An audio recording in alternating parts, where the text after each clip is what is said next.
এসো কোরআনের ছায়া তলে সমবেত হই, এসো কোরআনের ছায়া তলে সমবেত হই, এসো আল্লাহ রাসূলের অনুগত হই, এসো কোরআনের ছায়া তলে সমবেত হই, এসো আল্লাহর গুণগান করি, এসো তারি পথে জীবন গড়ি, এসো আল্লাহর গুণগান করি, এসো তারি পথে জীবন গড়ি। আল্লাহর নাম নিলে তাতে যদি সুখ মেলে, আল্লাহর নাম নিলে তাতে যদি সুখ মেলে, কেন সেই নাম থেকে দূরে সরে রই, কেন সেই নাম থেকে দূরে সরে রই। এসো কোরআনের ছায়া তলে সমবেত হই, এসো কোরআনের ছায়া তলে সমবেত হই। এই কোরআনের ছায়া তলে এসে কত লোক প্রাণ দিল হেসে, এই কোরআনের ছায়া তলে এসে কত লোক প্রাণ দিল হেসে। কোরআনের ছায়া তলে সোজা পথ যদি মেলে, কোরআনের ছায়া তলে সোজা পথ যদি মেলে, কেন সেই পথ ছেড়ে ভুল পথে রই, কেন সেই পথ ছেড়ে ভুল পথে রই। এসো কোরআনের ছায়া তলে সমবেত হই, এসো কোরআনের ছায়া তলে সমবেত হই, এসো আল্লাহ রাসূলের অনুগত হই, এসো কোরআনের ছায়া তলে সমবেত হই। যে সংস্থাটি পুরো বিশ্বে বৃহত্তর ইসরায়েল রাষ্ট্র প্রতিষ্ঠার জন্য কাজ করছে সেটা হচ্ছে ইসকন। অনেকে একটু ঘুরে সরে বসছেন, হুজুর কি বলে? ইসকন তো হিন্দুদের সংগঠন। অনেকেই বলে ইসকন সনাতনী ধর্মদের সংগঠন। প্রিয় ভাই, সনাতন মানে হচ্ছে অতি প্রাচীন, সনাতন মানে হচ্ছে সবচেয়ে পুরনো। হিন্দু ধর্ম সবচেয়ে পুরনো নয়। পৃথিবীর বুকে সর্বপ্রথম যখন মানুষ আবির্ভাব হয়েছে ঠিক তখন থেকে ইসলামের প্রচার শুরু হয়েছে। তার মানে যদি সনাতনী ধর্ম বলতে চান, সনাতনী ধর্ম হিন্দু ধর্ম নয়, বরং সনাতনী ধর্ম হচ্ছে ইসলাম। অনেকেই বলে ইসকন হিন্দুদের সংগঠন। না, অনেকে ইতিহাস জানেন না, ইতিহাস শোনেন। এরা সেই গুপ্ত সংগঠন যারা বৃহত্তর ইসরায়েল রাষ্ট্র প্রতিষ্ঠার জন্য কাজ করছে। ইসকন এটা হচ্ছে শর্ট ফর্ম, ফুল ফর্ম হচ্ছে international society for Krishna consciousness. এর সদর দপ্তর হচ্ছে পশ্চিমবঙ্গের নদিয়া জেলার মায়াপুরে। এর সংগঠক যিনি ছিলেন অভয়চরণ অরবিন্দ ভক্তি বেদান্ত স্বামী প্রভুপাদ। এই ভদ্রলোক তিনি বড় হয়েছেন মার্কিন যুক্তরাষ্ট্রের নিউ ইয়র্কে। তিনি পড়াশোনা করেছেন।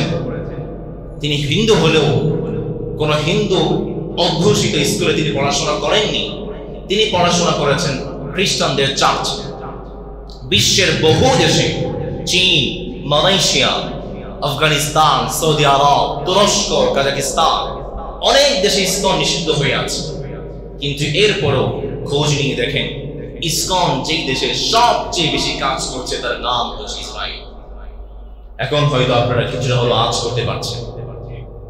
এই সেই ইসকন সালটা ছিল 1943 সাল 2রা ফেব্রুয়ারি ঢাকা বিশ্ববিদ্যালয়ের মুসলিম সলিমুল্লাহ মুসলিম হলেন একজন মেধাবী শিক্ষার্থী নাজির আহমদ।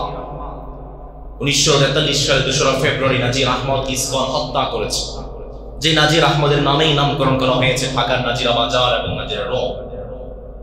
এই সেই ইসকন, যে ইসকন বাংলার জমিনে সন্ত্রাস এবং জঙ্গিবাদ কায়েম করতে চান। এই সেই ইসকন যারা হচ্ছে স্বৈরাচারের সঙ্গী, যারা স্বৈরাচারের দূষণ, যারা স্বৈরাচারকে বাংলার জমিনে ফেরাতে চান। এই সেই ইসকন, যে ইসকন ভারতের দাবার গুটি হয়ে আমাদের এই চট্টগ্রামকে 7 সিস্টারের সাথে মিশিয়ে ভারতের সাথে 7 সিস্টারের একটা যোগাযোগ পথ, সমুদ্র পথ তৈরি করতে চান। কি চট্টগ্রামের ভাইয়া দিবেন? খুব আস্তে বললেন, চট্টগ্রাম দিবেন? স্লোগান দিয়েছে, আমার নাম তোমার নাম, সিলেট, রংপুর, চট্টগ্রাম। এসো চট্টগ্রামে, পিঠের চামড়া নিয়ে যেতে পারবা না। মুসলমান ঘুমন্ত আছে, ঘুমন্ত মুসলমানকে ঘুমন্ত ভেবে ভুল করবেন না। সিংহ ঘুমায়, চামচিকা এসে লাথি মারে, সিংহ কিচ্ছু বলে না। আবার সিংহ ঘুমায়, চামচিকা এসে লাথি মারে, সিংহ কিচ্ছু বলে না। আবার লাথি মারে, সিংহ কিচ্ছু বলে না। কিন্তু সিংহ যখন গর্জন দিয়ে দাঁড়িয়ে যায়, চামচিকার বাচ্চাগুলো গর্ত লুকানোর জায়গা পায় না। মুসলমানকে ঘুমন্ত ভেবে ভুল করবেন না। চট্টগ্রামের জমিনে আমাদের ভাই সাইফুল ইসলাম আলিফের রক্ত ঝরেছে। নিয়ম হচ্ছে যে জমিনে যার রক্ত ঝরে সেই জমিনটা দান হয়ে যায়। মানুষ পানিতে ভিজলে কাপড় বদলায়, ঘামে ভিজলে ভাগ্য বদলায়, আর রক্তে ভিজলে ইতিহাস বদলায়। চট্টগ্রামের জমিনে আলিফ ইসলাম ভাইয়ের রক্ত ঝরেছে। এই রক্তের গ্রাণ আমাদেরকে আভাস দিয়ে যাচ্ছে, চট্টগ্রামের ভাইরা এক থেকো, হাতে হাত রেখে, কাঁধে কাঁধ রেখে এক ইসলামের জন্য প্রস্তুত থেকো। আগামীর বিশ্বে চট্টগ্রামের জমিন থেকে ইসলামের পতাকা পথ পথ করে উড়বে ইনশাআল্লাহ। কে কে রাজি আছে? তো হাত দেখতে চায়। তাকবীর পড়ে, আল্লাহু তাকবীর। আল্লাহ আমাদেরকে তাওফিক দান করে, আমিন। এই সেই ইসকন যারা বৃহত্তর ইসরায়েল রাষ্ট্র প্রতিষ্ঠার জন্য কাজ করতে চায়। লা দিদ্দা লাহু ওয়া লা নিদ্দা লাহু ওয়া লা মুঈনা লাহু লা ওয়ালাদা লাহু ওয়া লা ওয়ালিদা লাহু ওয়া লা শারীকা লাহু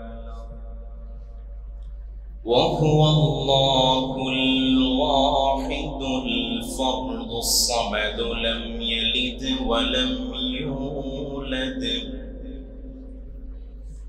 ولم يكن له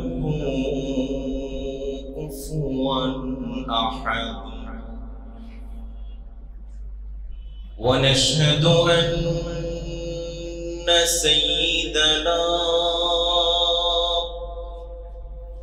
ونبينا وحبيبنا ومولانا محمد الذي أرسله بالحق بشيرا ونذيرا وداعيا إلى الله بإذنه وسراجا منيرا. أما بعد فقد قال الله تعالى في كلامه المجيد وفي فرقانه الحميد. সবাই পড়েন, أعوذ بالله من الشيطان الرجيم. بسم الله الرحمن الرحيم. وإذ يمكر بك الذين كفروا يثبتوك أو يقتلوك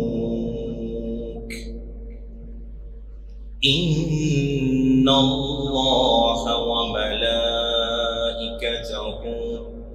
يصلون على النبي يا أيها الذين آمنوا صلوا عليه وسلموا تسليما اللهم صل على محمد وعلى آل محمد كما صليت على إبراهيم وعلى آل إبراهيم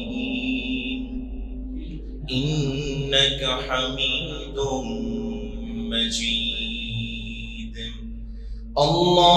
اللهم بارك على محمد وعلى آل محمد كما باركت على إبراهيم وعلى آل إبراهيم إنك حميد مجيد প্রাণপ্রিয় চট্টগ্রামবাসী আপনারা সবাই কেমন আছেন? আলহামদুলিল্লাহ আমিও ভালো আছি। আমাদেরকে যে মালিক ভালো রেখেছেন তিনি কে? আমাদেরকে যে মালিক সুস্থ রেখেছেন তিনি কে? সেই রবের গুণগান করছি দেহের সর্বোচ্চ আওয়াজ দিয়ে, আকাশ বাতাস কাঁপিয়ে আমরা বলছি আলহামদুলিল্লাহ। আরো বলছি রব্বানা লাকাল হামদ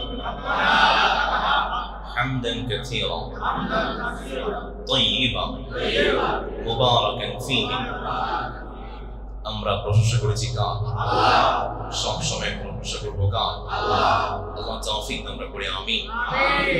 প্রাণপ্রিয় মুসলিম کرام, আজকে 6 ডিসেম্বর মুসলমানদের ইতিহাসে সবচেয়ে অত্যন্ত মর্মান্তিক একটা দিন। আজকের এই দিন 6 ডিসেম্বর মুসলমানদের অত্যন্ত গভীর সুখ এবং ক্ষোভের দিন।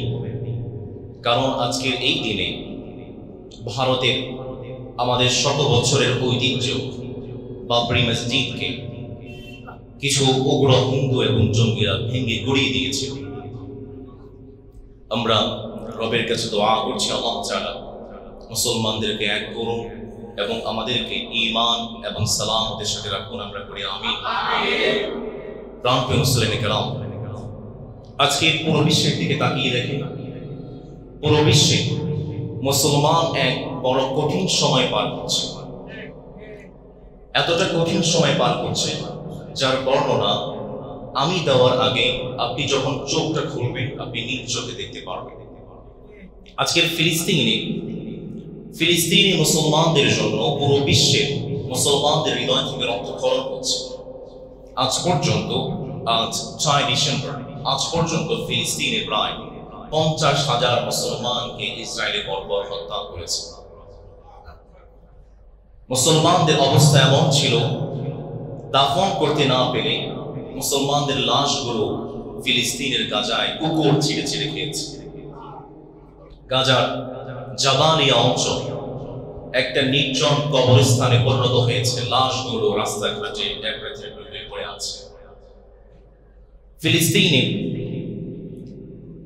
মায়েদের অবস্থা এমন, কোন রকম অ্যানেস্থেসিয়া ছাড়া, অবশ ইনজেকশন ছাড়া মায়েদের পেটের 7টি পর্দা কেটে সন্তান প্রসব করে আবার সেখানে সেলাই করে দেওয়া, কোন রকম ইনজেকশন ছাড়া, অবশ ইনজেকশন ছাড়া। এটা কতটা ভয়াবহ, কতটা মর্মান্তিক একজন মা খুব সহজে আঁচ করতে পারে।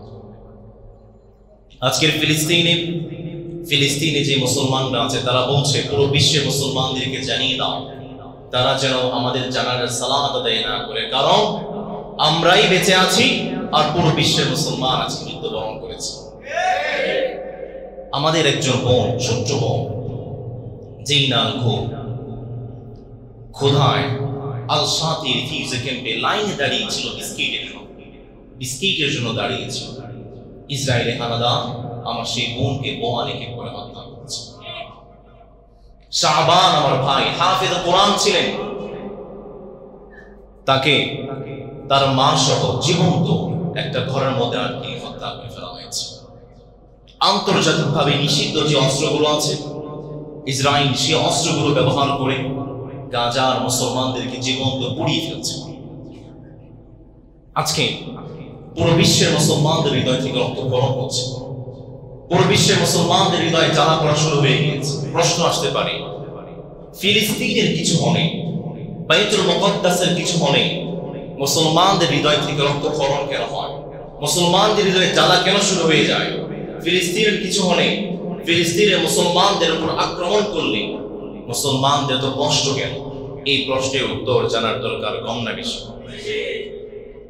নবী করিম সাল্লাল্লাহু আলাইহি ওয়াসাল্লামের হাদিস থেকে আমরা বেশ কিছু কারণ পাই যার কারণে মুসলমানদের কাছে ফিলিস্তিন এবং বাইতুল মুকদ্দাস অত্যন্ত গুরুত্বপূর্ণ।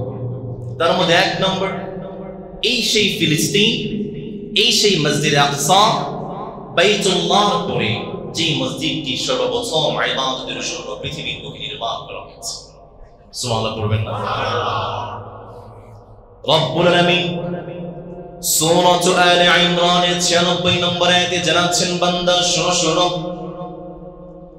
ইন্না আউওয়ালা বাইতিন ওয়াদিআ লিন-নাসি লাল্লাযী বিবাক্কাতা মুবারাকান ওয়া হুদাল লিল-আলামিন।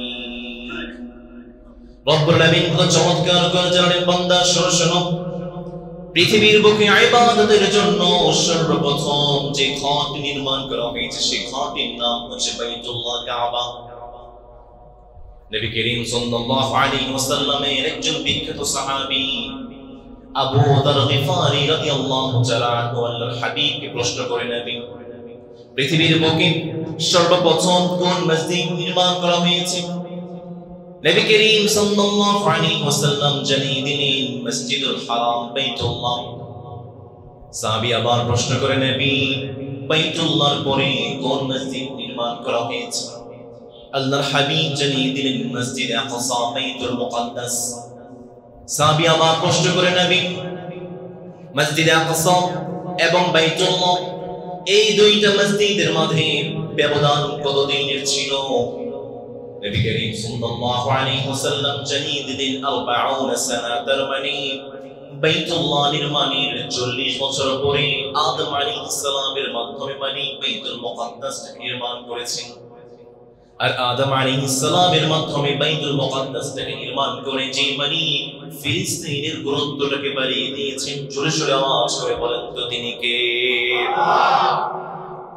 দুই নম্বর, ফিলিস্তিন, বাইতুল মুকদ্দাস মুসলমানদের কাছে গুরুত্বপূর্ণ হওয়ার দুই নম্বর কারণ হলো এই সেই বাইতুল মুকদ্দাস, যেই বাইতুল মুকদ্দাসের কথা সরাসরি কোরআন আল কারীমে যে মালিক বর্ণনা করেছেন তিনি কে? আল্লাহ। বড় পুকুর পার জামে মসজিদের কথা কোরআনে আছে? আন্দরকিল্লা মসজিদের কথা আছে? বাইতুল মুকাররম?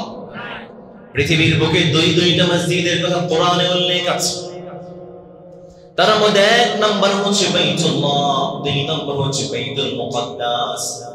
রব্বুল আলামিন সূরা বনী ইসরাঈল এক নম্বর আয়াতে কত সুন্দর করে, কত চমৎকার করে বললেন, বান্দা শোনো শোনো, সুবহানাল্লাযী আসরা বিআবদিহি লাইলাম মিনাল মাসজিদিল হারাম ইলাল মাসজিদিল আকসা।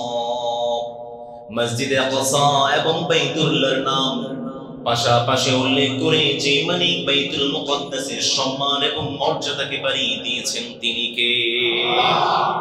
নবী করিম সাল্লাল্লাহু আলাইহি ওয়াসাল্লাম তিন নম্বরে বললেন এই সেই বাইতুল মুকদ্দাস যেটা হচ্ছে মুসলমানদের প্রথম কিবলা। আল্লাহু আকবার।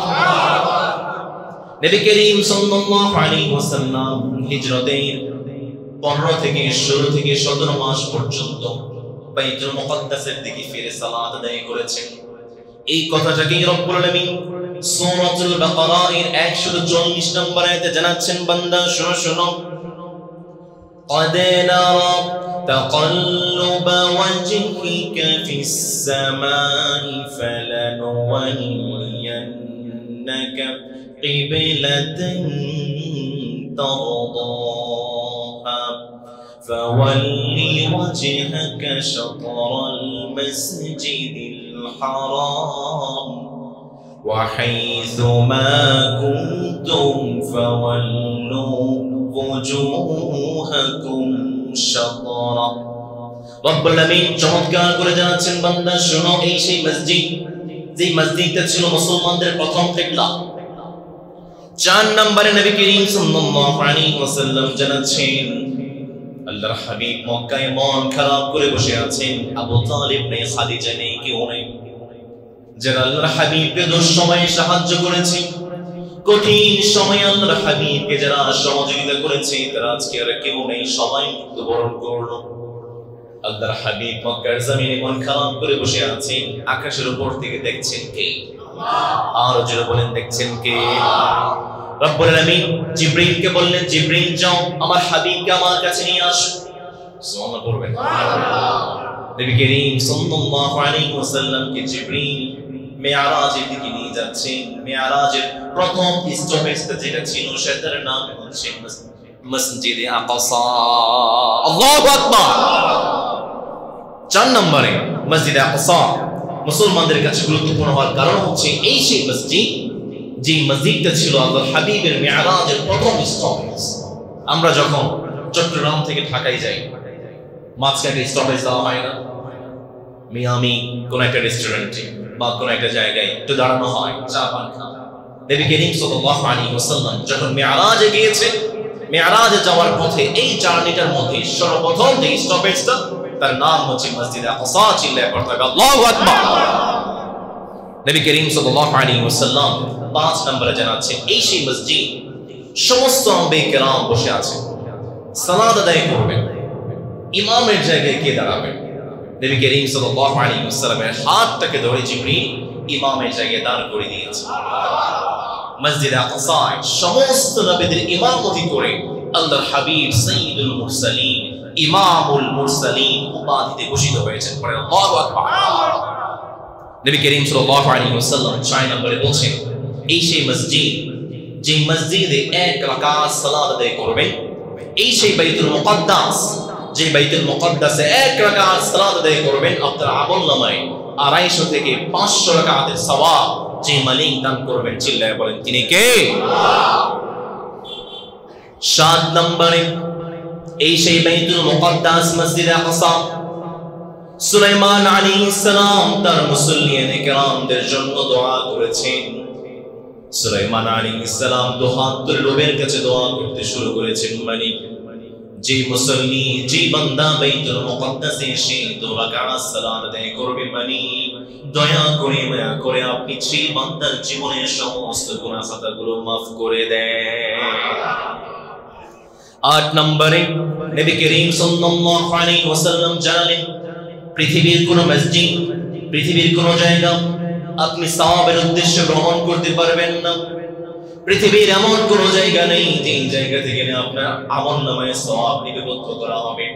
কিন্তু আল্লাহর হাবিব বললেন, 3টা মসজিদ, যে মসজিদের দিকে আপনি পা ফেলবেন প্রত্যেকটা কদমে সওয়াব লিখবেন কে? আল্লাহ। নবী করিম সাল্লাল্লাহু আলাইহি ওয়াসাল্লাম জানালেন, আল্লাহর হাবিবের বিখ্যাত সাহাবী আবু হুরায়রা রাদিয়াল্লাহু তাআলা আনহু বর্ণনা করেছেন, আল্লাহর হাবিব জানাচ্ছেন, লা তুশাদ্দুর রিহাল ইল্লা ইলা 3 মাসাজিদ।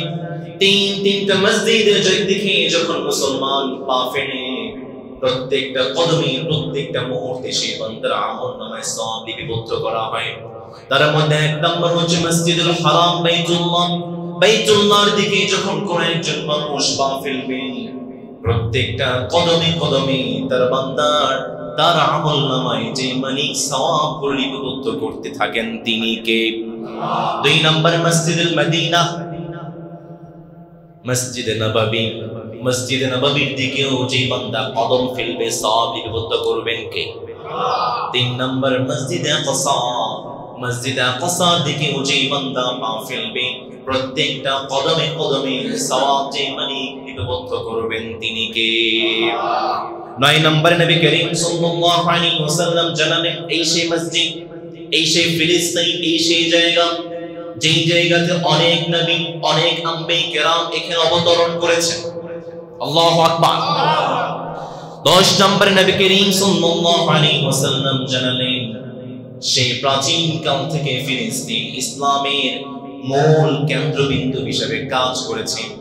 11 নম্বরে নবী করিম সাল্লাল্লাহু আলাইহি ওয়াসাল্লাম জানালেন এই সেই মসজিদ আকসা, যে মসজিদ আকসা আদম আলাইহিস সালাম নির্মাণ করলেন, আর আদম আলাইহিস সালামের পরে অসংখ্য নবী এই মসজিদ আকসার সংস্কারের কাজ করেছেন। 12 নম্বরে এই সেই মসজিদ আকসা, যে মসজিদ আকসার ইমাম ছিলেন অসংখ্য আম্বিয়া কেরাম, অসংখ্য নবী সুলাইমান আলাইহিস সালাম থেকে শুরু করে অসংখ্য নবী অসংখ্য আম্বিয়া কেরাম এই মসজিদ আকসার ইমাম হিসাবে দায়িত্ব পালন করেছেন। 13 নম্বরে নবী করিম সাল্লাল্লাহু আলাইহি ওয়াসাল্লাম জানালেন মসজিদ আকসা যখন নির্মাণ করা হয় সুলাইমান আলাইহিস সালামের নির্দেশে জিনেরা সমুদ্রের নিচ থেকে পাথর কুড়িয়ে কুড়িয়ে বাইতুল মুকাদ্দাস থেকে সংস্কার করা হয়। এই সেই মসজিদ আকসা মুসলমানদের সম্পত্তি। বাইতুল মুকাদ্দাসে কিছু হলে আমরা কথা বলবো না তো কে কথা বলবে? এটা আমাদের বাপ দাদার সম্পত্তি। ফিলিস্তিন তো দূরের কথা, বাইতুল মুকাদ্দাস তো দূরের কথা। কেউ যদি বাইতুল মুকাদ্দাসের দিকে চোখ তুলে তাকায় তার চোখ টপড়ে ফেলা হবে। বাইতুল মুকাদ্দাস পৃথিবীর বুকে একজন মুসলমান বেঁচে থাকতে বাইতুল মুকাদ্দাসের 1 ইঞ্চি জমিন কখনো ছেড়ে দেওয়া হবে না। এই সেই বাইতুল মুকাদ্দাস, এই সেই ফিলিস্তিন, যে ফিলিস্তিনকে নেওয়ার জন্য বর্বর ইহুদিরা লাগাতার ষড়যন্ত্র করছে।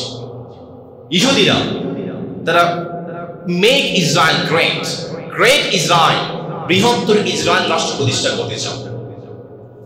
এইদিকে মিশর, তুরস্ক, ইরাক, এদিকে আছে মদিনা এবং কুয়েত, এই পুরো অঞ্চলটাকে নিয়ে ইহুদিরা বৃহত্তর ইসরায়েল রাষ্ট্র প্রতিষ্ঠা করতে চায়। আল ইয়াহুদ আল আলামী একটা বই আছে, এই বইতে লেখা হয়েছে পুরো পৃথিবীতে বৃহত্তর ইসরায়েল রাষ্ট্র প্রতিষ্ঠার জন্য একাধিক গুপ্ত সংস্থা কাজ করছে। তার মধ্যে অন্যতম হচ্ছে কাহাল। এই কাহাল ইহুদিদের গুপ্ত সংস্থা। এই গুপ্ত সংস্থা পুরো বিশ্বে কাজ করছে বৃহত্তর ইসরায়েল রাষ্ট্র প্রতিষ্ঠার জন্য। এই সেই কাহাল যারা ইহুদিদেরকে বিভিন্ন ট্রেনিং দিয়ে থাকে এবং এদের দায়িত্বই হচ্ছে মুসলমানদেরকে পর্যবেক্ষিত করা, মুসলমানদেরকে পরাজিত করা। এই কাহালের অধীনে পুরো বিশ্বে প্রায় 1000 উপসংস্থা আছে। 2 নম্বর যে গুপ্ত সংস্থা বৃহত্তর ইসরায়েল রাষ্ট্র প্রতিষ্ঠার জন্য কাজ করছে তার নাম হচ্ছে জেভিশ এজেন্সি। এই জেভিশ এজেন্সি এরাই হচ্ছে তারা যারা মার্কিন যুক্তরাষ্ট্রের সম্পূর্ণ রাজনীতিকে কন্ট্রোল করে। আমেরিকাকে জেভিশ এজেন্সি 12টি ভাগে বিভক্ত করেছে এবং প্রত্যেকটি ভাগে একজন প্রভাবশালী নেতা অ্যাসাইন করে তারা রেখেছে। জেভিশ এজেন্সির অনেকগুলো কাজ আছে, তার মধ্যে উল্লেখযোগ্য 3টি কাজের মধ্যে নাম্বার 1 হচ্ছে এই সেই জেভিশ এজেন্সি যারা ইহুদিদেরকে এক করার জন্য কাজ করছে। এই সেই জেভিশ এজেন্সি যারা ইহুদিদেরকে ফিলিস্তিনের বুকে সর্বপ্রথম আসার জন্য সুযোগ করে দিয়েছে। এদের 2 নম্বর কাজ হচ্ছে ইহুদি বিরোধী যত শক্তি আছে সবগুলোকে সর্বপ্রকার ক্ষতি সাধন করা। 3 নম্বর মুসলমানদেরকে কিভাবে পরাজিত করা যায় সমস্ত প্ল্যান এবং রুটিনগুলো, পদ্ধতিগুলো এই জেভিশ এজেন্সি থেকে আসে। 3 নম্বর যারা পুরো বিশ্বে বৃহত্তর ইসরায়েল রাষ্ট্র প্রতিষ্ঠার জন্য কাজ করছে তাদের নাম হচ্ছে রথচাইল্ড ফ্যামিলি। 4 নম্বর জামিয়া ইয়াহুদা, এরা গুপ্ত সংস্থা পুরো বিশ্বে বৃহত্তর ইসরায়েল রাষ্ট্র প্রতিষ্ঠার জন্য কাজ করছে। এদের সবচেয়ে বড় 2টা সম্পদ, বড় 2টা শক্তি, 1 নম্বর সম্পদ, 2 নম্বর সাংবাদিকতা। এই 2টা শক্তির মাধ্যমে পুরো বিশ্বে এদের নেটওয়ার্ক ছড়িয়ে আছে। কয়েকদিন আগে একজন সাংবাদিক মুন্নি সাহা তার অ্যাকাউন্টে 134 কোটি টাকা পাওয়া গিয়েছে। তার মধ্য থেকে 120 কোটি টাকা সে উত্তোলন করে ফেলেছে। খোঁজ নিয়ে দেখেন, সরকার বাহাদুরকে জানাচ্ছি, খোঁজ নেন, কোনো না কোনো ভাবে এর সাথে জামিয়া ইয়াহুদা সম্পৃক্ততা আছে। 5 নম্বর, যারা পুরো বিশ্বে বৃহত্তর ইসরায়েল রাষ্ট্র প্রতিষ্ঠার জন্য গুপ্ত সংস্থা হিসেবে কাজ করছে, তার নাম হচ্ছে ফ্রিমেসন। সবচেয়ে অবাক করা তথ্য হচ্ছে যুক্তরাষ্ট্রের বিগত 13 জন প্রেসিডেন্টই ছিলেন ফ্রিমেসনের সদস্য। 6 নম্বরে, লায়ন এবং রোটারি ক্লাব আপনাদের চট্টগ্রাম সহ বিশ্বের বড় বড় শহরগুলোতে লায়ন এবং রোটারি ক্লাব কাজ করছে। 7 নম্বর, সাবাই আন্দোলন। 8 নম্বর, মুআতাজিলা। 9 নম্বর, সমাজতন্ত্র। 10 নম্বর, যে সংস্থাটি পুরো বিশ্বে বৃহত্তর ইসরায়েল রাষ্ট্র প্রতিষ্ঠার জন্য কাজ করছে সেটা হচ্ছে ইসকন। অনেকে একটু ঘুরে সরে বসছেন, হুজুর কি বলে? ইসকন তো হিন্দুদের সংগঠন। অনেকেই বলে ইসকন সনাতনী ধর্মদের সংগঠন। প্রিয় ভাই, সনাতন মানে হচ্ছে অতি প্রাচীন, সনাতন মানে হচ্ছে সবচেয়ে পুরনো। হিন্দু ধর্ম সবচেয়ে পুরনো নয়। পৃথিবীর বুকে সর্বপ্রথম যখন মানুষ আবির্ভাব হয়েছে ঠিক তখন থেকে ইসলামের প্রচার শুরু হয়েছে। তার মানে যদি সনাতনী ধর্ম বলতে চান, সনাতনী ধর্ম হিন্দু ধর্ম নয়, বরং সনাতনী ধর্ম হচ্ছে ইসলাম। অনেকেই বলে ইসকন হিন্দুদের সংগঠন। না, অনেকে ইতিহাস জানেন না, ইতিহাস শোনেন। এরা সেই গুপ্ত সংগঠন যারা বৃহত্তর ইসরায়েল রাষ্ট্র প্রতিষ্ঠার জন্য কাজ করছে। ইসকন এটা হচ্ছে শর্ট ফর্ম, ফুল ফর্ম হচ্ছে international society for a Krishna consciousness. এর সদর দপ্তর হচ্ছে পশ্চিমবঙ্গের নদিয়া জেলার মায়াপুরে। এর সংগঠক যিনি ছিলেন অভয়চরণ অরবিন্দ ভক্তি বেদান্ত স্বামী প্রভুপাদ। এই ভদ্রলোক তিনি বড় হয়েছেন মার্কিন যুক্তরাষ্ট্রের নিউ ইয়র্কে। তিনি পড়াশোনা করেছেন। তিনি হিন্দু হলেও কোন হিন্দু অধ্যুষিত স্কুলে তিনি পড়াশোনা করেননি। তিনি পড়াশোনা করেছেন খ্রিস্টানদের চার্চ। বিশ্বের বহু দেশে, চীন, মালয়েশিয়া, আফগানিস্তান, সৌদি আরব, তুরস্ক, কাজাকিস্তান, অনেক দেশে ইসকন নিষিদ্ধ হয়ে আছে। কিন্তু এরপরও খোঁজ নিয়ে দেখেন, ইসকন যেই দেশে সবচেয়ে বেশি কাজ করছে তার নাম হচ্ছে ইসরায়েল। এখন হয়তো আপনারা কিছুটা হলো আজ করতে পারছেন। এই সেই ইসকন, সালটা ছিল 1943 সাল, 2রা ফেব্রুয়ারি। ঢাকা বিশ্ববিদ্যালয়ে সলিমুল্লাহ মুসলিম হলের একজন মেধাবী শিক্ষার্থী নাজির আহমদ 1943 সালে 2রা ফেব্রুয়ারি নাজির আহমদ ইসকন হত্যা করেছে। যে নাজির আহমদের নামেই নামকরণ করা হয়েছে ঢাকার নাজিরা বাজার এবং নাজিরা রোড। এই সেই ইসকন, যে ইসকন বাংলার জমিনে সন্ত্রাস এবং জঙ্গিবাদ কায়েম করতে চায়। এই সেই ইসকন যারা হচ্ছে স্বৈরাচারের সঙ্গী, যারা স্বৈরাচারের দূষণ, যারা স্বৈরাচারকে বাংলার জমিনে ফেরাতে চায়। এই সেই ইসকন, যে ইসকন ভারতের দাবার গুটি হয়ে আমাদের এই চট্টগ্রামকে 7 সিস্টারের সাথে মিশিয়ে ভারতের সাথে 7 সিস্টারের একটা যোগাযোগ পথ, সমুদ্র পথ তৈরি করতে চায়। কি চট্টগ্রামের ভাইয়া দিবেন? খুব আস্তে বললেন। চট্টগ্রাম দিবেন? স্লোগান দিয়েছে, আমার নাম তোমার নাম, সিলেট, রংপুর, চট্টগ্রাম। এসো চট্টগ্রামে, পিঠের চামড়া নিয়ে যেতে পারবা না। মুসলমান ঘুমন্ত আছে, ঘুমন্ত মুসলমানকে ঘুমন্ত ভেবে ভুল করবেন না। সিংহ ঘুমায়, চামচিকা এসে লাথি মারে, সিংহ কিচ্ছু বলে না। আবার সিংহ ঘুমায়, চামচিকা এসে লাথি মারে, সিংহ কিচ্ছু বলে না। আবার লাথি মারে, সিংহ কিচ্ছু বলে না। কিন্তু সিংহ যখন গর্জন দিয়ে দাঁড়িয়ে যায়, চামচিকার বাচ্চাগুলো গর্ত লুকানোর জায়গা পায় না। মুসলমানকে ঘুমন্ত ভেবে ভুল করবেন না। চট্টগ্রামের জমিনে আমাদের ভাই সাইফুল ইসলাম আলিফের রক্ত ঝরেছে। নিয়ম হচ্ছে যে জমিনে যার রক্ত ঝরে সেই জমিনটা দান হয়ে যায়। মানুষ পানিতে ভিজলে কাপড় বদলায়, ঘামে ভিজলে ইতিহাস বদলায়, ঘামে ভিজলে ভাগ্য বদলায়, আর রক্তে ভিজলে ইতিহাস বদলায়। চট্টগ্রামের জমিনে আরিফ ইসলাম ভাইয়ের রক্ত ঝরেছে। এই রক্তের গ্রাণ আমাদেরকে আভাস দিয়ে যাচ্ছে চট্টগ্রামের ভাইরা এক থেকেও হাতে হাত রেখে, কাঁধে কাঁধ রেখে এক ইসলামের জন্য প্রস্তুত থেকো। আগামীর বিশ্বে চট্টগ্রামের জমিন থেকে ইসলামের পতাকা পথ পথ করে উড়বে ইনশাআল্লাহ। কে কে রাজি আছে? দোয়া দেখতে চায়। তাকবীর পড়ে, আল্লাহে তাকবীর। আল্লাহ আমাদেরকে তাওফিক দান করে, আমিন। এই সেই ইসকন যারা বৃহত্তর ইসরায়েল রাষ্ট্র প্রতিষ্ঠার জন্য কাজ করতে চায়। এই যে তথ্যগুলো আমি আপনাদেরকে বললাম, নিজ থেকে বানিয়ে বলিনি। ইহুদিদের একটা মূল্যবান দলিল আছে, তার নাম হচ্ছে প্রোটোকল। এই প্রোটোকলে, এই সেই প্রোটোকল যে প্রোটোকলে ইহুদিদের সমস্ত নীল নকশা, সমস্ত ষড়যন্ত্র লিপিবদ্ধ করা হয়েছে। ফ্রান্সের একটি লঞ্চ থেকে একজন মহিলা চুরি করে প্রফেসর সার্কিল এই মাইনাসকে প্রোটোকলটা দিয়েছিল এবং তার মাধ্যমে পুরো বিশ্বে প্রোটোকলের কপি ছড়িয়ে যায়।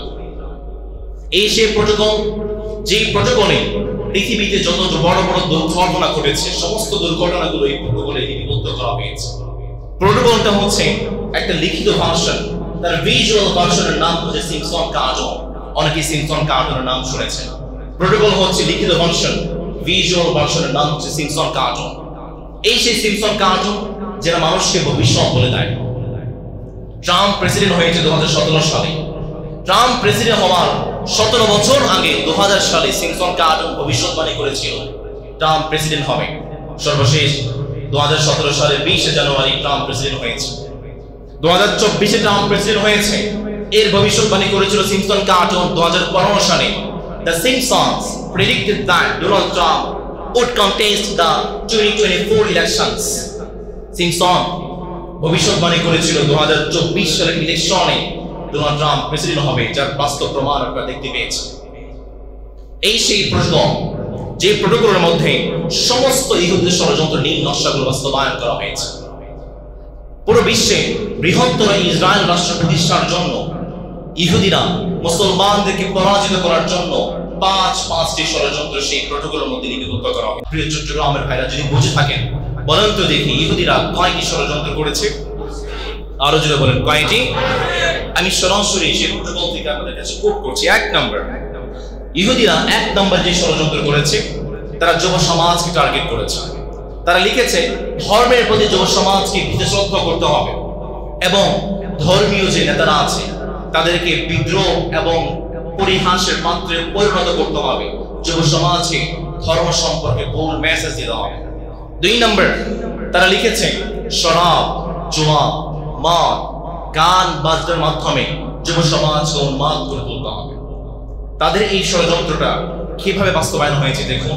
কয়েকদিন আগে দেখেছেন খোদ সৌদি আরবে, আমার নবীর মাতৃভূমিতে সৌদি সরকার কাবার মতো ডিজাইন করে কনসার্টের আয়োজন করেছে, গান বাজনা করেছে। লিবিয়ার একজন গ্রান্ড মুফতি সাদিক আল গারিয়ানি তিনি বলছেন, যারা একবার হজ করেছেন, যারা একবার উমরা করেছেন, তারা দ্বিতীয়বার হজ উমরা করবেন। এটা অনুচিত, এটা উচিত নয় এখন বর্তমান সময়ে। কারণ সৌদি সরকার হাজিদের থেকে অর্থ নিয়ে বিভিন্ন অশ্লীল কার্যক্রম প্রচার করছে এবং মুসলমানদের হত্যা করার জন্য তারা ব্যয় করছে। এজন্য আমি সাদিক আল গারিয়ানি গ্রান্ড মুফতির সাথে ঐকমত্য পোষণ করছি। ইহুদিদের 3 নম্বর ষড়যন্ত্র হচ্ছে পুঁজিবাদী অর্থনীতির মাধ্যমে অর্থনৈতিক বৈষম্য সৃষ্টি করা, শ্রমিক আন্দোলন এবং নারী আন্দোলনের মাধ্যমে দেশটাকে অস্থিতিশীল করে ফেলা। 4 নম্বর, এক নায়কত্ব শাসনের মাধ্যমে জনগণ এবং সরকারের মাঝে বিভেদ সৃষ্টি করে ফেলা। 5 নম্বর, মুসলিম রাষ্ট্র নেতাদের মাঝে বিভেদ এবং সম্পর্কহীন করে ফেলা। এই 5টি ষড়যন্ত্র ইহুদিরা তাদের বইয়ের মধ্যে লিপিবদ্ধ করেছে। প্রিয় ভাইরা, যদি আমার কথা বুঝে থাকেন জোরে সোরে আওয়াজ করবেন, ইহুদিদের ষড়যন্ত্র বাস্তবায়ন হবে নাকি আল্লাহর কৌশল বাস্তবায়ন? চিল্লায় বলেন তো কার? আরো জোরে বলতে হবে কার? এবার শুনেন, নবী করিম সাল্লাল্লাহু আলাইহি ওয়াসাল্লাম যে ইহুদি বৃহত্তর ইসরায়েল রাষ্ট্র প্রতিষ্ঠার জন্য কাজ করতে চায়, এই এরিয়া সম্পর্কে আল্লাহর হাবিব সাল্লাল্লাহু আলাইহি ওয়াসাল্লাম কি বলে শুনুন। নবী করিম সাল্লাল্লাহু আলাইহি ওয়াসাল্লামের বিখ্যাত সাহাবী আউফ ইবনে মালিক রাদিয়াল্লাহু তাআলা আনহু বলেন, আমরা একবার নবী করিম সাল্লাল্লাহু আলাইহি ওয়াসাল্লামের কাছে গেলাম। তাবুক যুদ্ধের সময় আল্লাহর হাবিব একটা চামড়ার তাঁবুর নিচে বসেছিল। আমরা আল্লাহর হাবিবের কাছে গেলাম, নবী করিম সাল্লাল্লাহু আলাইহি ওয়াসাল্লাম বললেন, সাহাবারা, কিয়ামতের আগে পৃথিবীতে 6টি কাজ সংঘটিত হবে। আমার প্রিয় চট্টগ্রামের ভাইরা যদি বুঝে থাকেন, বলেন তো দেখি কিয়ামতের আগে কয়টি কাজ সংঘটিত হবে? তার মধ্যে 1 নম্বর হচ্ছে মাউতি, আমার মৃত্যু, নবীজির মৃত্যু। এটাই হচ্ছে কিয়ামতের 1 নম্বর আলামত। 2 নম্বরে নবী করিম সাল্লাল্লাহু আলাইহি ওয়াসাল্লাম বললেন, ফাতহু বাইতুল মুকাদ্দাস। আজকে যে ইহুদিরা বাইতুল মুকাদ্দাসকে নিয়ে ষড়যন্ত্র করছে, আল্লাহর হাবিব বললেন কিয়ামতের আগে বাইতুল মুকাদ্দাস মুসলমানদের হাতে বিজয় হবে। 3 নম্বরে নবী করিম সাল্লাল্লাহু আলাইহি ওয়াসাল্লাম বললেন, মুদান, কিয়ামতের আগে পৃথিবীতে একটা মহামারী ছয়লাভ হয়ে যাবে।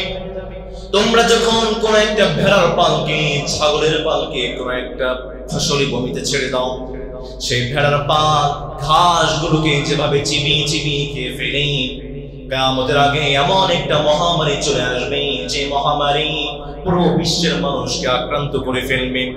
4 নম্বর নবী করিম সাল্লাল্লাহু আলাইহি ওয়াসাল্লাম বললেন, ফিতনাতুল লা ইয়াবকা মিনাল আরব ইল্লা দাখালা।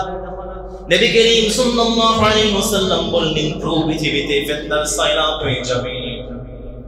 সৌদি আরবের এমন কোন দেশ নাই, আরবের এমন কোন দেশ নাই যে দেশে প্রত্যেকটা বাড়িতে বাড়িতে ফিতনার সাইলাব হবে না। 5 নম্বরে নবী করিম সাল্লাল্লাহু আলাইহি ওয়াসাল্লাম বললেন, ইস্তিফাদাতুল মাল। কিয়ামতের আগে তোমাদের কাছে ধন সম্পদের সাইলাব হয়ে যাবে। মানুষের কাছে 100 টাকা কোনো টাকাই মনে হবে না। ভিক্ষুককে যদি আপনি এখন 10 টাকা দিতে চান, ভিক্ষুক কিন্তু নিতে চায় না। নবী করিম সাল্লাল্লাহু আলাইহি ওয়াসাল্লাম বললেন, কিয়ামতের আগে মানুষের কাছে টাকা পয়সার সাইলাব হয়ে যাবে। 100 টাকা, 100 দিনার মানুষের কাছে কোনো টাকাই মনে হবে না। সর্বশেষ 6 নম্বরে আল্লাহর হাবিব বললেন, হুদনাতু, মুসলমানদের সাথে রোমানদের একটা চুক্তি হয়ে যাবে। সেই চুক্তির মধ্যে রোমানরা মুসলমানদের সাথে গাদ্দারি করবে। আল্লাহর হাবিব বললেন, কিয়ামতের আগে এই 6টি আলামত তোমাদের কাছে প্রকাশিত হবে। 2 নম্বরে নবী করিম সাল্লাল্লাহু আলাইহি ওয়াসাল্লাম ভবিষ্যৎবাণী করেছেন, কিয়ামতের আগে এমন একটা সময় আসবে, এমন একটা মুহূর্ত আসবে যখন মুসলমানদের কাছে পুরো বিশ্বের সমস্ত কিছুর চেয়ে বাইতুল মুকাদ্দাস প্রিয় হয়ে যাবে। আল্লাহর হাবিব বললেন, হাইসু ইয়ারা মিনহু বাইতুল মুকাদ্দাস খায়রান লাহু মিনাদ দুনিয়া জামিআ। একজন মুসলমানকে যদি বলা হয়, তুমি কি পুরো বিশ্বের সমস্ত সম্পত্তিগুলো নিবে নাকি তুমি বাইতুল মুকাদ্দাসকে নিবে, একজন মুসলমান মুহূর্তের মধ্যে জবাব দিয়ে দিবে, না না, আমি পুরো বিশ্বের সম্পত্তি চাই না, আমি কোনো সম্পত্তি চাই না, আমি একমাত্র আমার বাইতুল মুকাদ্দাসকে ফিরে পেতে চাই। ঠিক কি না? নবী করিম সাল্লাল্লাহু আলাইহি ওয়াসাল্লাম বললেন, এই সময় আসবে।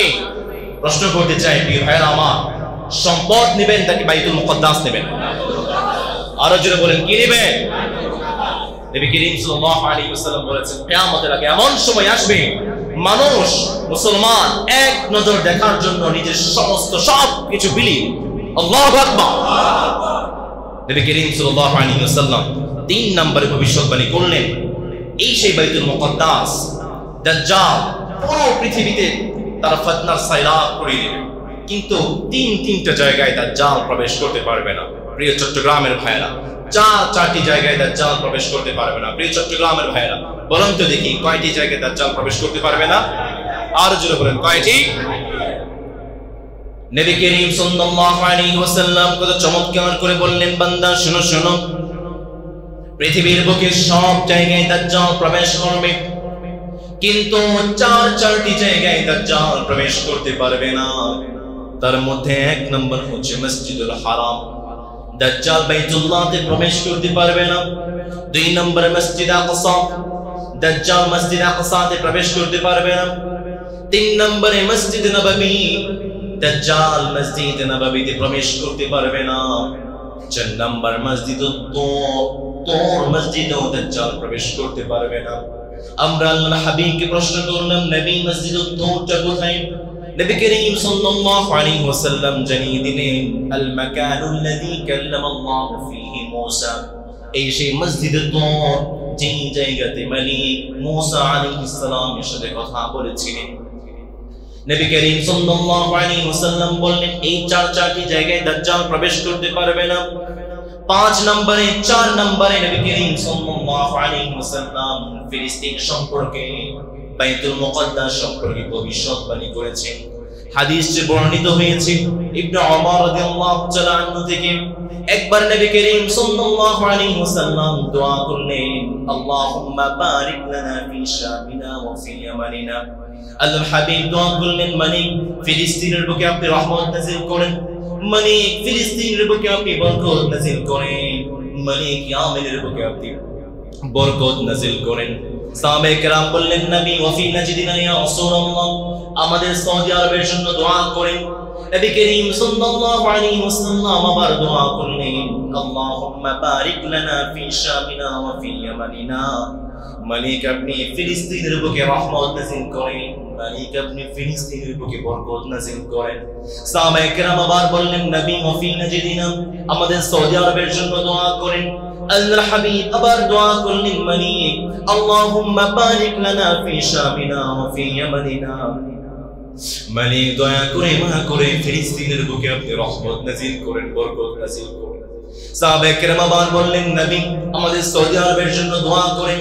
সর্বশেষ নবী করিম সাল্লাল্লাহু আলাইহি ওয়াসাল্লাম জানালেন এই সেই সৌদি আরব হুনাকা الزلازل والفتن وبها يطلع قرن الشيطان। এই সেই সৌদি আরব যে সৌদি আরবে পৃথিবীর বুকে কিয়ামতের আগে ভূমিকম্প হবে। এই সেই সৌদি আরব যে সৌদি আরবের প্রত্যেকটা ঘরে ঘরে ফিতনার সাইলাম হয়ে যাবে। এই সেই সৌদি আরব যে সৌদি আরবের মাটিতে কিয়ামতের আগে সমস্ত শয়তানি কর্মকাণ্ডগুলো প্রচার হতে থাকবে। নবী করিম সাল্লাল্লাহু আলাইহি ওয়াসাল্লাম ভবিষ্যৎবাণী করেছেন। 5 নম্বরে নবী করিম সাল্লাল্লাহু আলাইহি ওয়াসাল্লাম বললেন হাদরা মাউত থেকে একটা আগুন বের হয়ে যাবে, যে আগুনটা মানুষকে ধাওয়া দিতে থাকবে। আল্লাহর হাবিবকে প্রশ্ন করলেন নবী হাদরা মাউত কোথায়? বর্তমান গুগলে গিয়ে আপনি প্রশ্ন করেন হাদরা মাউত কোথায়, গুগল জবাব দিয়ে দিচ্ছে হাদরা মাউত হচ্ছে ইয়েমেনের সবচেয়ে বড় শহরগুলোর মধ্যে অন্যতম হাদরা মাউত। অন্য হাদিসে এসেছে হাদরা মাউতের সমুদ্র থেকে একটা আগুন বের হয়ে যাবে, যে আগুন মানুষকে ধাওয়া দিতে থাকবে। সাহাবায়ে কেরাম প্রশ্ন করলেন নবী যখন আগুন আমাদেরকে ধাওয়া দিতে থাকবে তখন আমরা কোথায় গিয়ে আশ্রয় গ্রহণ করব? নবী করিম সাল্লাল্লাহু আলাইহি ওয়াসাল্লাম বললেন লাকুম ফিশ শাম, যখন তোমাদেরকে আগুন ধাওয়া করবে তোমরা মক্কাতে নয় মদিনাতে নয় বরং তোমরা ফিলিস্তিনে গিয়ে আশ্রয় গ্রহণ করবে। পড়েন আল্লাহু আকবার। নবী করিম সাল্লাল্লাহু আলাইহি ওয়াসাল্লাম 6 নম্বরে ভবিষ্যৎবাণী করেছেন এই সেই ফিলিস্তিন, এটাই হচ্ছে আরদুল মাহশার ওয়াল মানশা। পৃথিবীর বুকে হাশরের ময়দান কায়েম হবে এই ফিলিস্তিন। সুবহানাল্লাহ পড়বেন না? 7 নম্বরে নবী করিম সাল্লাল্লাহু আলাইহি ওয়াসাল্লাম ভবিষ্যৎবাণী করলেন। নবী করিম সাল্লাল্লাহু আলাইহি ওয়াসাল্লাম বললেন ঘুমিয়েছিলাম, হঠাৎ করে দেখতে পেলাম জিবরিল কিতাবের অমরটাকে উঠিয়ে কোথায় যেন নিয়ে যাচ্ছে। আমি দেখতে লাগলাম কিতাবের অমরটাকে কোথায় নিয়ে যাওয়া হয়। আল্লাহর হাবিব বললেন সর্বশেষ দেখতে পেলাম কিতাবের অমরটাকে ফিলিস্তিনে নিয়ে যাওয়া হলো এবং ফিলিস্তিনের বুকে গেড়ে দেওয়া হয়েছে। নবী করিম সাল্লাল্লাহু আলাইহি ওয়াসাল্লাম বললেন সাহাবায়ে কেরাম শুনে রাখো আলা ইন্নাল ঈমানা হিনা তাতাউল ফিতানু বিশ-শাম, যখন পুরো বিশ্বে ফিতনার সাইলাব হয়ে যাবে তোমরা যদি মুমিন দেখতে চাও ঈমানদার দেখতে চাও তাহলে তোমরা ফিলিস্তিনের দিকে তাকাও। আমরা নেতা নেত্রীর জন্য নিজের ঈমানটাকে বিক্রি করে দিই, টাকার জন্য নিজের ঈমানটাকে বিক্রি করে দেয়। যে দেখেন ফিলিস্তিনে বাইতুল মুকদ্দাসের জন্য ফিলিস্তিনের মুসলমান নিজের জীবনটাকে বিলীন করে দিচ্ছে। ঈমানদার যদি দেখতে চান, মুসলমান যদি দেখতে চান ফিলিস্তিনের দিকে তাকান। নবী করিম সাল্লাল্লাহু আলাইহি ওয়াসাল্লাম বলেন যখন পুরো বিশ্বে ফিতনা থাকবে ফিলিস্তিন ঈমান থাকবে। সুবহানাল্লাহ পড়বেন না? 8 নম্বরে নবী করিম সাল্লাল্লাহু আলাইহি ওয়াসাল্লাম ভবিষ্যৎবাণী করলেন। এভাবেই সাহাবায়ে কেরাম বসেছিলেন। নবী করিম সাল্লাল্লাহু আলাইহি ওয়াসাল্লাম বললেন তুবা লিশ-শাম, তুবা লিশ-শাম, তুবা লিশ-শাম, ফিলিস্তিনের জন্য সুসংবাদ, ফিলিস্তিনের জন্য সুসংবাদ, শাম দেশের জন্য সুসংবাদ। সুবহানাল্লাহ পড়েন। সাহাবায়ে কেরাম বললেন নবী কি হয়েছে আপনি হঠাৎ করে ভরা মজলিসে ফিলিস্তিনের জন্য সুসংবাদ দিচ্ছেন? শাম দেশের জন্য সুসংবাদ দিচ্ছেন। নবী করিম সাল্লাল্লাহু আলাইহি ওয়াসাল্লাম বললেন, ইন্নাল মালাইকাতা বাসিতু আজনিহাতাহা আলা শাম। ফেরেশতারা তাদের রহমতের চাদর নিয়ে পুরো ফিলিস্তিনকে, পুরো শাম দেশটাকে ঘিরে রেখেছে।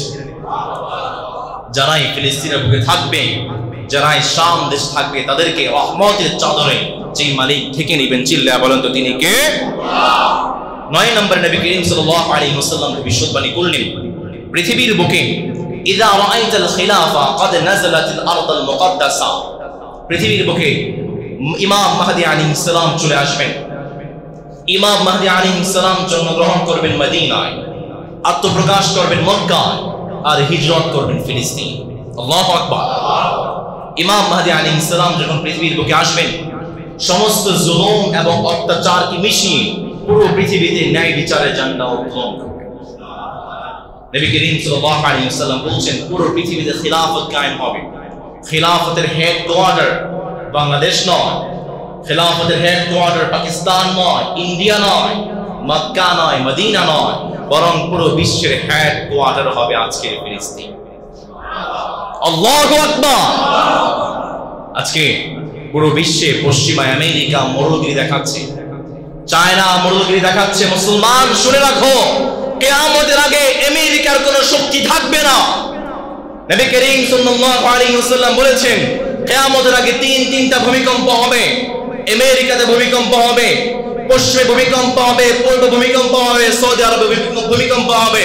কিয়ামতের আগে আমেরিকার অনেক দেশ মাটির নিচে ধসে যাবে। নবী করিম সাল্লাল্লাহু আলাইহি ওয়াসাল্লাম বললেন, পৃথিবীর বুকে আমেরিকার মরুভূমি থাকবে না। সময় আসছে এমন, আগামীর বিশ্ব ফিলিস্তিনের মুসলমান শাসন করবে ইনশাআল্লাহ। থাকতে রাজি আছেন তো ইনশাআল্লাহ? নবী করিম সাল্লাল্লাহু আলাইহি ওয়াসাল্লাম ভবিষ্যৎবাণী করেছেন, কিয়ামতের আগে পুরো বিশ্বে শাসন করবে ফিলিস্তিন। নবী করিম সাল্লাল্লাহু আলাইহি ওয়াসাল্লাম বলছেন, তোমরা যদি মুসলমান দেখতে চাও, ফিলিস্তিনের মুসলমানদের ঈমান আর আমাদের ঈমান কিন্তু এক নয়। একদিন ফিলিস্তিনের বুকে একজন ডক্টর, একজন নার্স, তিনি হসপিটালে লাশগুলো আইডেন্টিফাই করছিলেন, কে মৃত্যুবরণ করেছে, কে এখনো জীবিত আছে, ডিভাইড করছিলেন। হঠাৎ করে বাছাই করতে করতে দেখতে পেলেন, তার সামনে যে লাশটা আছে, তিনি আর কেউ নয়, তিনি হচ্ছে তার স্বামী। তিনি দৌড়ে বের হয়ে গিয়েছেন হসপিটাল থেকে। বের হয়ে তার মেয়েকে ভিক্টরি সাইন দেখিয়ে বললেন, মা, সারাটা জীবন তোর বাপ যে স্বপ্ন নিয়ে বড় হয়েছে, শহীদের স্বপ্ন, আজকে তোর বাবার সেই স্বপ্ন বাস্তবায়ন হয়েছে। আজকে থেকে তুই হচ্ছিস শহীদের কন্যা, আর আমি হচ্ছি শহীদের স্ত্রী। আল্লাহু আকবার। এই জন্য ইমানদার দেখতে চান, ফিলিস্তিনের মুসলমানদের ঈমান আর আমাদের ঈমান এক নয়। ছোটবেলায় বাচ্চারা খেলা করে, আপনাদের বাচ্চারা খেলা করে না? গোল্লা ছোঁচ আর পিকে খেলা আছে। ফিলিস্তিনের বাচ্চারা এগুলো খেলা করে না, তারা শহীদ খেলা। একবার এক বাচ্চা সাংবাদিককে প্রশ্ন করেছে, তোমরা দিনে কত ওয়াক্ত সালাত আদায় করো? সাংবাদিক অবাক হয়ে বলছে, তুমি জানো না? আমরা তো দিনে 5 ওয়াক্ত সালাত আদায় করি। বাচ্চা বলছে, ভাই, আমাদের এই ফিলিস্তিনে 6 ওয়াক্ত সালাত আদায় করা। সাংবাদিক অবাক হয়ে গিয়েছে, কি বলে, কিভাবে? বাচ্চা জবাব দিচ্ছে, আমরা প্রথমে পড়ি ফজরের সালাত, এরপরে জোহরের সালাত, এরপরে আসরের সালাত, এরপরে মাগরিবের সালাত, এরপরে ইশার সালাত।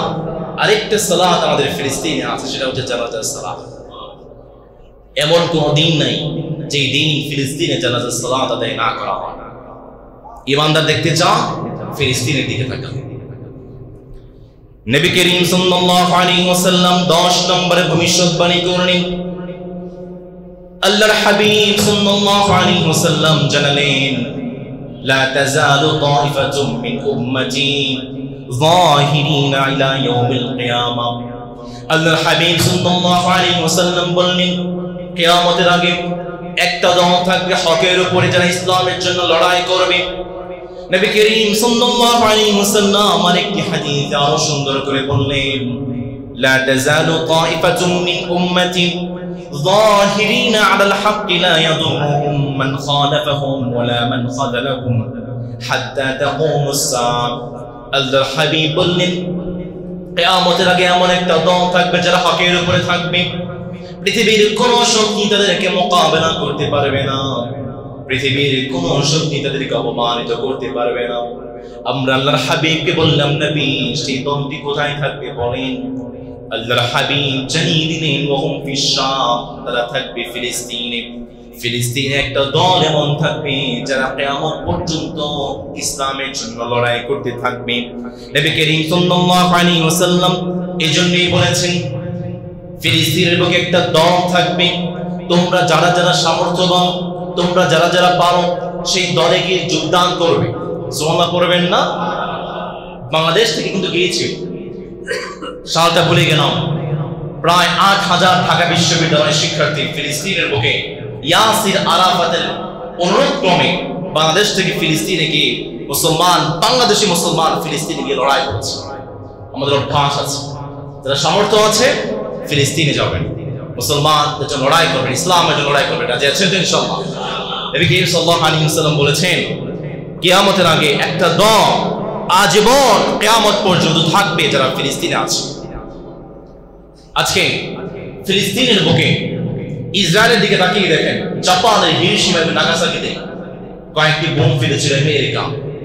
সেই বোমের কারণে আজ পর্যন্ত সেখানে কোন সন্তান জন্মগ্রহণ করলে বিকলাঙ্গের জন্মগ্রহণ। এই অ্যাটম বোম ইসরায়েলের কাছে আছে প্রায় 700 থেকে 800। আজ 70 বছর যাবত ফিলিস্তিন ইসরায়েলের সাথে লড়াই করছে। খেয়াল করে দেখেন, ইসরায়েল আজ পর্যন্ত ফিলিস্তিন শেষ করতে পারে নাই। আফগানিস্তানে আমেরিকা 20 বছর বোমা ফেলেছে। এক একটা বোমার পাওয়ার ছিল কত জানেন? এক একটা বোমা যখন ফেলা হতো, মাটির নিচে 100 থেকে 200 হাত নিচে ঢোকে পুরো জমিনটাকে ধসিয়ে দিত। এরকম বোমা ফেলেছে আফগানিস্তানে প্রায় 20 বছর। যে দেখেন, ইতিহাস দেখেন, আফগানিস্তান থেকে যখন আমেরিকার সৈন্যগুলো বিতাড়িত হয়েছে, নিজেদের গামছাগুলো পর্যন্ত নিয়ে যেতে পারে নাই। আল্লাহু আকবার! এইটা হচ্ছে মুসলমানদের ঈমান, মুসলমানদের শক্তি। আল্লাহ হাবিব সাল্লাল্লাহু আলাইহি ওয়াসাল্লাম 10 নম্বরে ভবিষ্যৎবাণী করেছেন, কিয়ামতের আগে একটা দল থাকবে যারা কিয়ামত পর্যন্ত হকের উপরে থাকবে, তারা থাকবে ফিলিস্তিনে। 11 নম্বরে নবী করিম সাল্লাল্লাহু আলাইহি ওয়াসাল্লাম বলেছেন, ফিলিস্তিন এই সেই শহর যেটা হচ্ছে মুসলমানদের প্রাণ, মুসলিম বিশ্বের প্রাণ। ফিলিস্তিন ভালো থাকবে, পুরো বিশ্বের মুসলিম দেশগুলো ভালো থাকবে। মুসলিম ফিলিস্তিনকে তারা খেয়ে ফেলবে, পুরো বিশ্বের মুসলমান এবং মুসলিম দেশগুলো আক্রান্ত হয়ে যাবে। নবী করিম সাল্লাল্লাহু আলাইহি ওয়াসাল্লাম 12 নম্বরে জানিয়েছেন, এই সেই ফিলিস্তিন, যে ফিলিস্তিনে এসে ইমাম মাহদি আলাইহিস সালাম খিলাফত কায়েম করবেন। এরপর 13 নম্বরে নবী করিম সাল্লাল্লাহু আলাইহি ওয়াসাল্লাম জানিয়েছেন, এই সেই ফিলিস্তিন, যে ফিলিস্তিনে দাজ্জালকে হত্যা করা। 14 নম্বরে নবী করিম সাল্লাল্লাহু আলাইহি ওয়াসাল্লাম জানালেন, বান্দা শোনো শোনো, কিয়ামতের আগে একটা হিজরত হবে। পুরো মুসলিম বিশ্ব থেকে মানুষ, মুসলমানরা হিজরত করবে। একটা হিজরত হবে এমন, যে হিজরতে যখন মুসলমানরা হিজরত করবে, তখন যারাই হিজরত করবে তাদেরকে মালিক কবুল করে নেবেন। সাহাবায়ে কেরাম প্রশ্ন করলেন, নবী আমরা কোথায় হিজরত করব? নবী করিম সাল্লাল্লাহু আলাইহি ওয়াসাল্লাম বললেন, কিয়ামতের আগে ফিলিস্তিনের দিকে মানুষ হিজরত করবে, আর যারা কিয়ামতের আগে ফিলিস্তিনের দিকে হিজরত করবে তাদেরকে যে মালিক শ্রেষ্ঠ উম্মত হিসেবে কবুল করবেন তিনি কে? নবী করিম সাল্লাল্লাহু আলাইহি ওয়াসাল্লামের পূর্বে মুসা আলাইহিস সালাম ফিলিস্তিনের দিকে হিজরত করেছিলেন।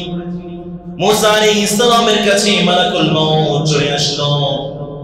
মালাকুল মউত যখন এসেছে, মুসা আলাইহিস সালাম প্রশ্ন করলেন, মান আনতা, তুমি কে? মালাকুল মউত বলে, আমি তো মালাকুল মউত, তোমার জানটা কবজ করার জন্য এসেছি। মুসা আলাইহিস সালাম এমন একটা থাপ্পড় মেরেছেন, মালাকুল মউতের চোখটা খসে জমিনের বুকে পড়ে গিয়েছে। মালাকুল মউত ছুটতে শুরু করলেন রবের কাছে। রবের কাছে গিয়ে বললেন, মালিক কার কাছে পাঠালেন? মরণের কথা বলেছি, থাপ্পড় মেরে চোখটা বের করে দিয়েছে। মালিক বললেন, মালাকুল মউত যাও আমার মুসার কাছে। মুসার কাছে গিয়ে বলো, একটা পশু নিয়ে যাও, একটা দুম্বা নিয়ে যাও, সেই দুম্বার উপরে মুসাকে হাত রাখতে বলো, আর মূসা যখন হাত রাখবে তার হাতের নিচে যতগুলো পশম পড়বে প্রত্যেকটা পশমের বিনিময়ে এক এক বছর হায়াত মূসাকে বাড়িয়ে দেওয়া হবে। মূসা আলাইহিস সালাম এসে বললেন, ও মূসা হাত রাখেন, এক একটা পশমের বিনিময়ে আপনাকে এক এক বছর হায়াত বাড়িয়ে দেওয়া হবে। মূসা আলাইহিস সালাম বললেন, মালাকুল মউত, এরপরে কি হবে? মালাকুল মউত বললেন, মূসা এরপর আপনাকে মৃত্যুবরণ করতে হবে। মূসা আলাইহিস সালাম বললেন, না না, যদি 1000 বছর পরও আমাকে মৃত্যুবরণ করতে হয় তাহলে আর দেরি নয়, আজকেই আমি আমার রবের সান্নিধ্যে চলে যেতে চাই। কিন্তু মালাকুল মউত, আমার একটা শেষ ইচ্ছা আছে। মালাকুল মউত বলে, মূসা আপনি তো নবী, আপনার শেষ ইচ্ছেটা কি বলেন, আপনার শেষ ইচ্ছে পূরণ করা হবে। মূসা আলাইহিস সালাম জানিয়ে দিলেন, আইয়ুদিনিয়াহু মিনাল আরদিল বাইতিল মুকাদ্দাসা।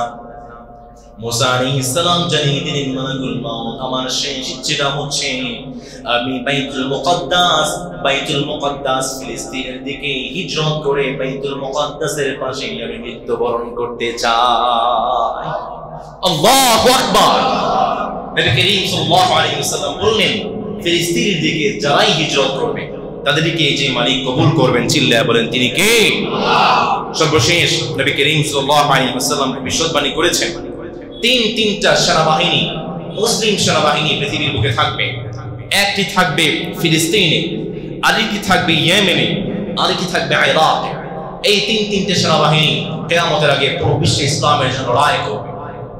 নবী করিম সাল্লাল্লাহু আলাইহি ওয়াসাল্লামকে প্রশ্ন করা হলো, নবী আমরা কোন সেনাবাহিনীতে যোগদান করব?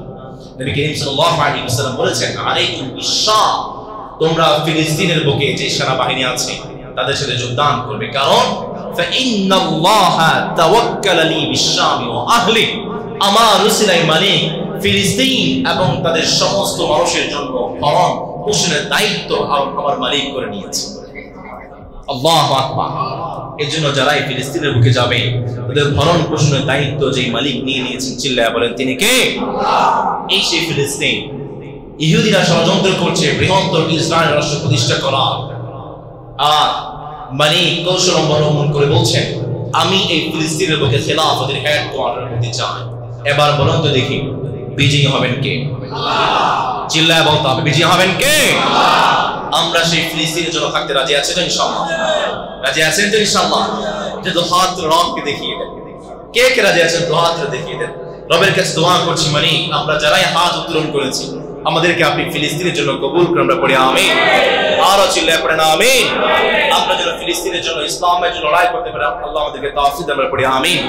এবং সরকার বাহাদুরকে চট্টগ্রামের এই মসজিদের মিম্বার থেকে আহ্বান জানাচ্ছি, যারা আমাদের প্রিয় ভাই সাইফুল ইসলাম আলিফকে নৃশংসভাবে জবাই করেছে, সরকার বাহাদুরকে আবেদন জানাচ্ছি, অনতি বিলম্বে দ্রুত ট্রাইব্যুনাল গঠন করে এদেরকে শাস্তির ব্যবস্থা করে ইসকনকে বাংলার জমিন থেকে নিষিদ্ধ করুন। না হয় বাংলার দামাল ছেলেরা যদি আবার দাঁড়িয়ে যায় এদেরকে সামাল দিতে পারবেন না। দাঁড়িয়ে আছেন তো ইনশাআল্লাহ? আল্লাহ আমাদেরকে তৌফিক দান। আমরা পড়ি আমিন। যারা আমাকে সুযোগ করে দিয়েছেন, মসজিদের কমিটি যারা আছেন, মুসলিম কেরাম যারা আছেন, সবার জন্য দোয়া করছি। আমরা যেভাবে এখানে বসেছি, মালিক যেন আমাদেরকে জান্নাত দাও, ঠিক এভাবে বসার তৌফিক দান। আমরা পড়ি আমিন। আল্লাহ আমাদেরকে ইসলামের সাথে, কোরআনের সাথে রাখুন। আমরা পড়ি আমিন। ওয়া আখিরু দাওয়ানা।